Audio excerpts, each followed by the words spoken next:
법계 통합은 제19번째. 수고리야 생각에 어떠하냐. 만일 어떤 사람이 삼천대천세계에 가득 찬 칠보로 두 번 나오죠. 써 보시를 하면 이 사람이 이 인연으로서 복을 얻는 것이 많겠느냐. 그러니까 수보리가 대답하기를 그와 같나이다 세존이시여. 이 사람이 이 인연으로서 복을 얻는 것이 매우 많습니다. 그러니까 부처님이 말씀하시기를 수보리야 만약에 복덕이 사실이 있다면 진실이 있다면 여래께서 복덕 얻는 것이 많다고 말씀을 하지 않거니와 서 복덕이 없기 때문에 그러므로 여래가 복덕 얻는 것이 많다고 한다만 복덕도 직비복덕이라 시명복덕이지. 예? 직비와 시명으로 보면 다 돼요. 여기 금강경은 그 잣대가 두 개 있어요. 두 잣대로 재보면 된단 말이죠. 하나는 직비 잣대고 또 하나는 시명이요. 그런 게 여러 번 나오죠. 세 개가 아니라 이름이 세 개고 불국도 장엄도 장엄이 아니라 그 이름이 장엄이라고. 그러니까 직비의 잣대와 시명의 잣대로 진제법과 속제법. 6조 칠보 복은 능히 불과 보리를 성취하지 못할세. 그러므로 없다고 말을 한 것이요. 그 칠보라고 하는 그 복덕은 그 수량에 있기 때문에 수량이나 양수나 같은 말이죠. 질적 양적 하는 수적 하는 양과 수에 있기 때문에 그러므로 많다고 말을 한 것이니 만일 능히 양수를 초과하면 곧 많다고 말할 수가 없다. 수량이 끊어진 자리는 뭐 많고 적을 게 없는 거죠. 뭐. 부다 불소라. 많은 것도 아니고 작은 것도 아니에요. 그 다음에 218페이지 그 줄에 이색 이상분. 색도 떠나고 상도 떠난 색상을 다 떠난 분이다 말. 수보리야 뜻에 어떠하뇨. 부처님을 가히 구족색신으로서 볼 수가 있느냐. 아니옵니다 세존이시여. 열애를 응당 구족색신으로 볼 수가 없나니. 갖추어진 색신이란 말은 30 이상 80종호죠. 무슨 까닭이냐 하면 열애께서 말씀하신 구족색신은 곧 구족색신이 아니라면 여기도 직비시명이 나오네요. 직비 구족색신이라. 구족색신이 아닐세 이를 구족색신이라고 말을 합니다. 6조 부처님의 뜻에 말이죠. 중생들이 법신을 보지 못하고 다만 30 이상 80종호의 자마 금구만을 보아서 열애의 진신이라고 할까 염려를 해서 공자는 염려할 공자예요. 두려울 공자. 자마 근구라고 하는 것은 부처님 몸이 황금색보다 더 진한 자색이 나는 금몸이라 이 말. 부처님은 몸을 자마 금색신이라고 말합니다. 흰 것이 짙으면 푸른 빛깔로 나타나고 또 황금색이 더 짙은 것이 자마색으로 나타나요. 그래서 그러한 미혹을 제거하기 위해서 보내기 위하기 때문에 수보리에게 물어사대 부처님을 가히 구족색신으로서 볼 수가 있느냐고 하셨으니 30 이상은 곧 구족색신이 아니고 내적으로 32가지 청정행을 갖추어서 그 전에 한번 나왔었죠. 32가지 청정행 저 위에서 이를 구족색신이라고 말을 한다. 그 전에 저 위에 30 이상이 열애냐라고 물을 때 32가지 그것을 육조 스님이 그 말씀 하셨죠. 30이 청정행을 하는 것이 바로 30 이상 얻게 되는 거라고.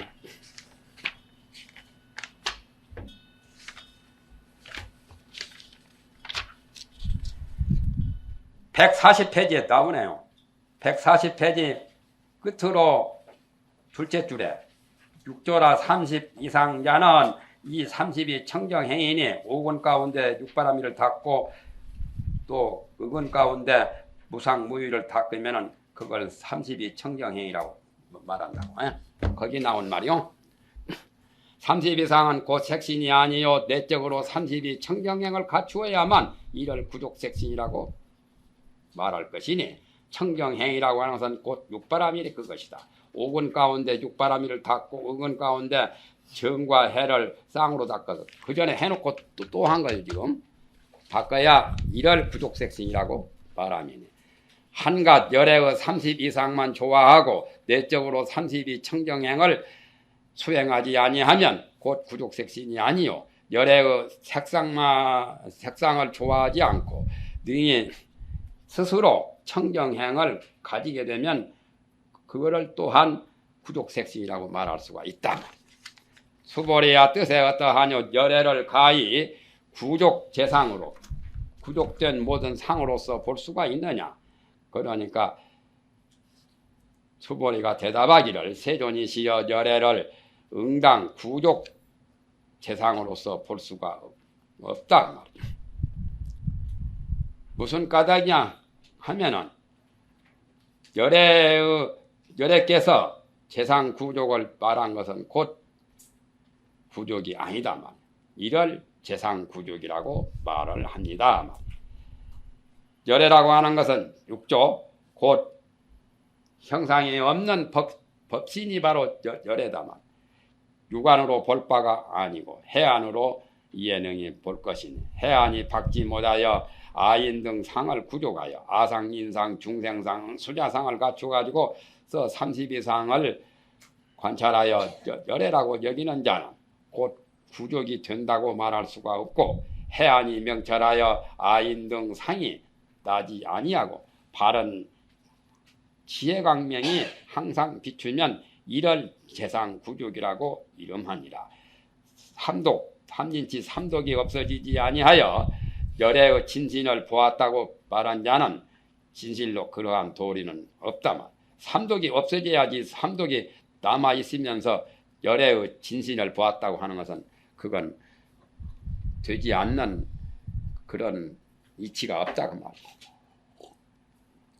비록 보는 자가 있더라도 그것은 다만짓자요 화신뿐이요 진실한 무상의 법신은 아니다. 기설 소설분 제21이라. 소머리야 그대는 열애가 이런 생각을 하되 내가 마땅히 설법한 바가 있다고 말을 하지 말라. 무리를 거기다 해석합니다. 그런 생각을 짓지 말 것이니 무슨 까닭이냐 하면 만일에 어떤 사람이 열애가 설법한 바가 있다고 한다면 곧 부처님을 비방함이 됩니다. 능히 내가 말한 바를 이해하지 못하기 때문이다. 부처님이 설법하신 바 있다고 해도 비방이요 또 설법함이 없다 해도 비방이요. 수보리야 설법이라고 하는 것은 법을 가히 사람이 없는 그것을 설법이라고 이름한다. 6조 범부더러 설법은 마음에 얻는 바가 있습니다. 그러므로 부처님이 수보리에게 이르사되 열애의 설법은 마음에 얻은 바가 없나니 범부들은 능히 안다는 그 마음을 지어서 말을 하거니와 내가 알았노라 하는 그 마음을 가지고 말을 하게 되는 것이 범부더러 설법이다. 그러나 열애는 어묵동정이 다 똑같아서 말할 때나 침묵할 때나 항상 진열을 떠나지 않고 항상 평등 진열한 말. 그래서 바란 바 말이 메아리가 소리에 응한 것과 같다 말이야. 소리도 무심이거니와 메아리는 더욱 무심이죠. 항상 무심이라는 것을 의미하는 말씀이라요. 밑에가 나오네요. 이문 무심하야 언제나 늘 마음대로 걸림없이 늘 이문이란 말은 멋대로 마음대로 무심해서 범부 생멸심으로 말하는 것과 같지 아니함이니 만약에 열애의 설법이 마음에 생멸이 있다고 말을 한다면 곧 부처님을 비방함이 될 것이라. 유마경에 말씀하시기를 대저 설법하는 자는 말함도 없고 보임도 없으며 백이관음 무설설 남순동자 불문문이라. 글을 잘 get지고 그거는 소동파의 그 여동생 소솜의 글이라요. 백이관음 무설설 남순동자 불문문이라. 관세음보살은 백이를 읽으니까 백이관음 무설설. 불국사에 가면 무설전이 있죠. 법당 무설전. 말한 것 없이 말을 하고 또 바보처 그 밑에 관세음보살을 모신 동자 있죠. 남순동자. 남순동자는 또 불문문이라 듣지 않으면서 듣는다. 스승과 제자가 잘 맞네요. 병상노장은 삼재화요. 병우에 풀은 얻으려면 삼재의 여름이고 과거, 현재, 미래 그걸 삼재. 관세음보살 감로숙 병 같은 데다 얻으려면 꽂아 있죠. 그림에. 그게 병우에 풀은 벗어나면은 언제든지 과거나 현재나 미래나 늘 삼재 여림이 되고 삼재 봐요. 또 관세음보살 계신 보타 낙가산 바위가 있죠. 뭐. 바위 앞에 푸른 대나무도 있죠. 앵무새도 있죠. 뭐. 예? 그림에 취죽 시방충이다. 바위 앞에 그 푸른 대나무는 시방 세계의 늘 봄이라. 상목수같이 늘 보면 늘 봄. 시방 세계가 모두 다 봄만 난 거예요. 그게 가장 잘 되었죠. 백이관은 무설설 남순동자 불문문이라. 유마경의 말씀이 그거요. 법을 듣는 것도 없고 얻는 것도 없다고 하셨으니 만가지 법이 비고 고요함을 요달하여 일체 명언이 다이 가립이라. 일체 원어문자가 전부 다 명과 언이 다 거짓으로 가짜로 가립된 거라. 가짜로 성립된 것이라. 자성의 공 가운데 자공성 가운데 자성의 공 가운데나 자공성이나 같은 말이죠.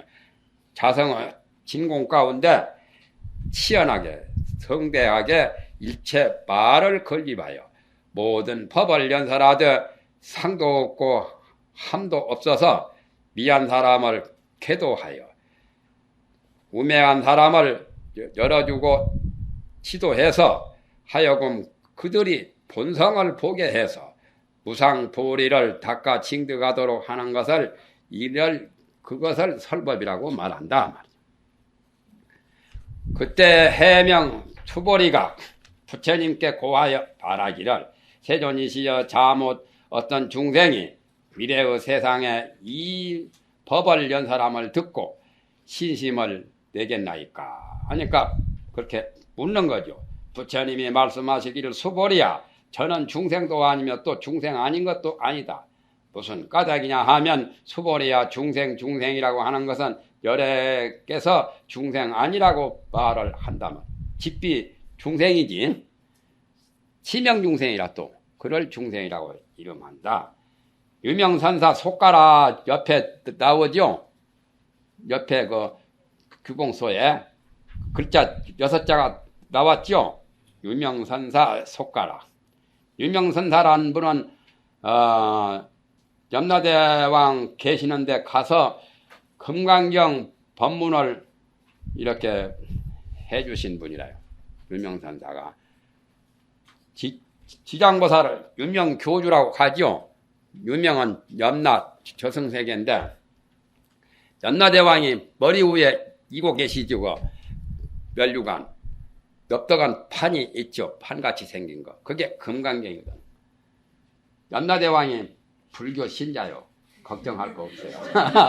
연나대왕이 금강경을 늘 머리 위에다 이고 계시거든.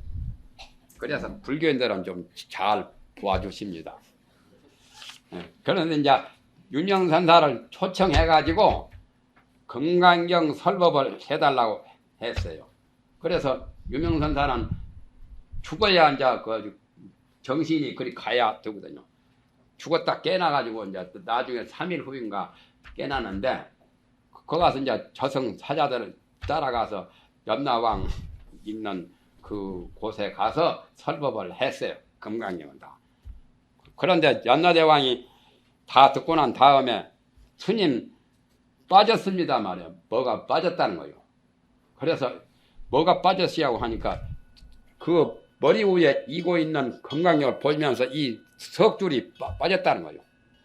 그래서 이시의 해명 추볼이 붙어서 시명 중생까지가 구마라시 번역에는 빠졌어. 그런데 다른 번역에는 있거든. 다른 현장법사 번역이나 보리유지 번역이나 다 있는데 구마라십이 번역하면서 그러니까 사람들은 불안전하기 때문에 번역을 하다 보면 빠지는 수도 있거든. 원원스님 반야경 같은 거 번역하면 한 장씩도 빠질 수가 있어요. 내가 증의하면서 보니까 한 장도 빠지고 두 장도 빠지고 몇 줄씩 막 빠진다고. 고의적으로 빠진 것은 아니지만은 하다 보면 빠지는 거예요. 그와 같이 그렇게 참 정밀하게 번역을 했다 해도 이 석줄이 빠진 거라요. 그래서 유명선사가 이제 꿈속에 정말하면 저승에 가서 이 말을 듣고 이제 3일 후에 부활했거든. 그래가지고 다른 번역본을 보니까 이게 있더란 거예요. 그런데 구마라시 번역본에만 빠졌어. 그래서 금강경을 독송하는 사람들이 구마라시 번역본에는 이 석줄이 없기 때문에 그래서 간정기다 그걸 윤명선사가 속가라. 윤명선사라는 그 스님이 여다가 이제 더 붙여서 첨부한 거라. 첨가 계속 첨가 이어서 첨가했다는 그것을 속가라는 거예요. 다른 번역에는 나와 있어. 구마라시 번역만 빠졌으니까 금강경 독송할 때 이 석줄을 더 첨가해서 봐야 된다는 것을 윤명선사 저승에 가서 그 사실을 알고서 말해준 거예요. 대조해 보면 다 나오는데 뭐 대조를 안 해서 그렇지. 다 됐죠? 시간이? 예.